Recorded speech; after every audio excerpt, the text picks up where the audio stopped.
Hey friends, if you encounter the issue where Microsoft Edge is showing a blank white screen on Windows, then please watch this video, and this is the only video to watch. Why? Because other YouTubers and websites will tell you that you can reset Edge or you can clear cookies and cache. Except that, how would you do that if you have a blank white screen? I mean, there is nothing that you can do on a blank white screen, right? So in this case, the only solution is as follows. Right click on the start button and select settings from the menu.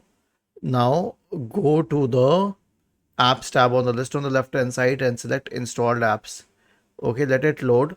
Click on the three dots associated with Microsoft Edge.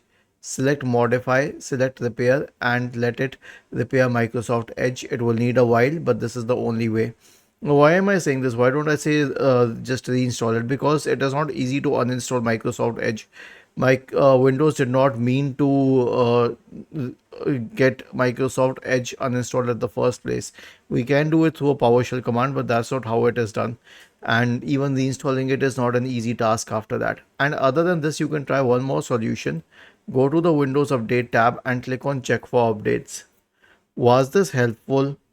If yes, then please subscribe to the channel.